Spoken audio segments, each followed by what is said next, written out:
La violencia contra las mujeres es, sin duda, uno de los problemas sociales más graves de nuestro tiempo.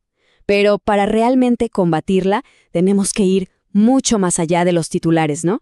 Vamos a desglosar juntos sus raíces, sus mecanismos y, lo más importante, las herramientas para superarla. Para que nos hagamos una idea de la magnitud del problema, pensemos en esta cifra. Es abrumadora. Según datos globales, al menos 1 de cada 3 mujeres en el mundo ha sufrido violencia física o sexual. O sea, no es algo lejano, es una realidad que nos rodea y que, la verdad, exige nuestra atención. Y es que por décadas, esta violencia fue invisible. Pasaba de puertas para adentro. Se le llamaba asunto privado. Y simplemente de esto no se hablaba. Por eso esta frase de 1980, que la llama el crimen más silenciado del mundo, marca un antes y un después. Fue como si el mundo por fin empezara a ponerle nombre a lo innombrable. Y para entender la gravedad de ese silencio, tenemos que hablar de Ana Orantes. A ver, en 1997, en España, ella tuvo un coraje impresionante. Fue a la televisión y contó 40 años de infierno. 40 años. 13 días después, su exmarido la asesinó. Su muerte, sin embargo, no fue en vano. Su historia sacudió a toda una sociedad y demostró que lo que pasaba en casa no era un asunto privado, sino un problema político que necesitaba una respuesta del Estado. Su voz literalmente abrió el camino.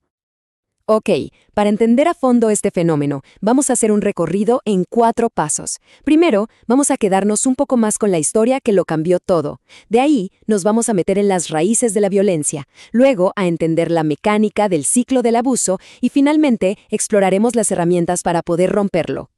El caso de Ana Orantes es nuestro punto de partida porque, es que ilustra a la perfección cómo un testimonio, algo tan personal, puede generar un cambio estructural masivo. Ahora sí, vamos a dar un paso más allá. Vamos a hacernos la pregunta fundamental: ¿por qué ocurre esta violencia? Porque la respuesta no está en casos aislados o en monstruos. Las raíces son mucho, mucho más profundas. Están metidas en la propia estructura de nuestra sociedad. Y para empezar, es clave que entendamos de qué estamos hablando. La violencia de género no es cualquier tipo de violencia. Es esa que se dirige a una mujer por el simple hecho de ser mujer. Es, en el fondo, una manifestación de una desigualdad de poder histórica. O sea, no es un conflicto de pareja, es un ejercicio de dominación. Y esa desigualdad se sostiene en un sistema que llamamos patriarcado. Ojo, que no se refiere a los hombres como individuos, sino a una estructura social, donde lo masculino se pone en el centro del poder. Y la violencia, entonces, se convierte en la herramienta extrema para mantener ese orden, sobre todo cuando una mujer desafía el rol que se le ha asignado.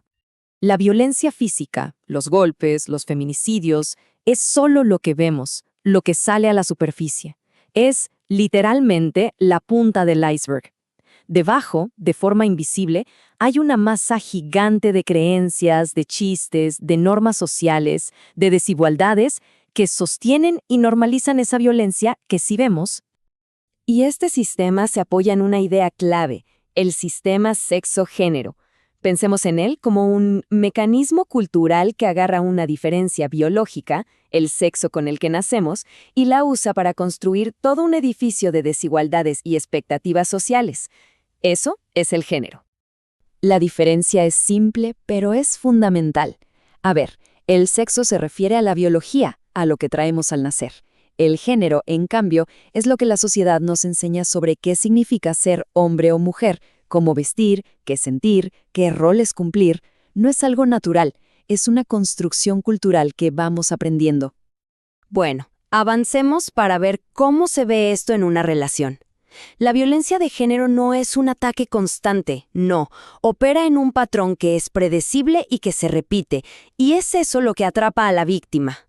Es súper importante entender que la violencia tiene muchas caras. La física es la más evidente, claro.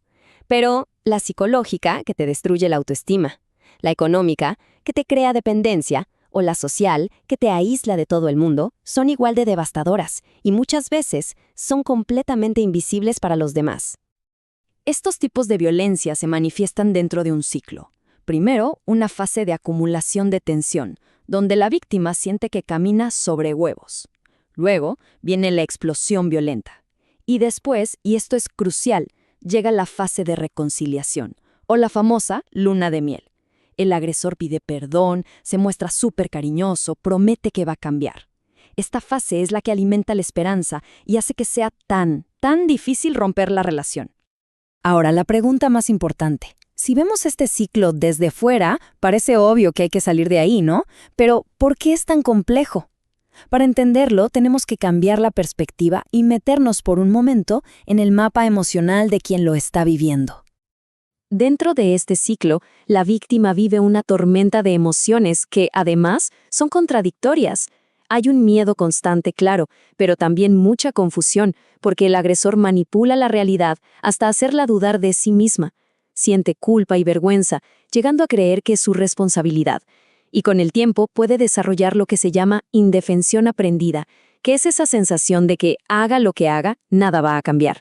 Y lo más complejo es que muchas veces sigue existiendo amor, un apego que se alimenta en cada luna de miel. Por todo esto, el mensaje más poderoso que se le puede dar a una persona en esa situación es el de la validación.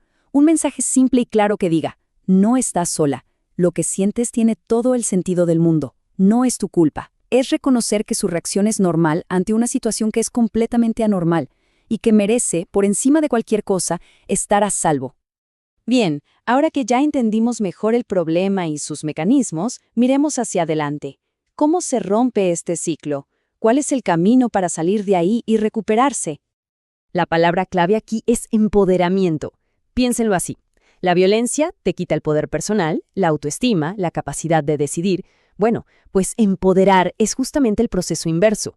Es ayudar a una mujer a reconstruir ese poder sobre su propia vida, a fortalecer su control y a recuperar su dignidad. Y el empoderamiento no es una idea abstracta, ¿eh? Se trabaja en dimensiones súper concretas. A nivel psicológico, reconstruyendo la autoestima. En lo económico, logrando independencia financiera. En lo social, reconectando con una red de apoyo sana. Y en lo informativo, teniendo muy claros sus derechos y los recursos que existen.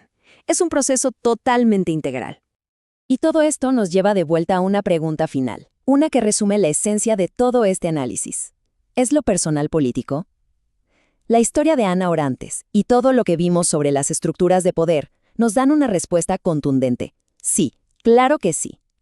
Lo que sucede en la privacidad de un hogar deja de ser un asunto privado cuando se basa en una desigualdad histórica. Se convierte en un problema público, uno que exige una respuesta de todos, una respuesta colectiva y política, para asegurar que todas las personas puedan, al fin, vivir una vida libre de violencia.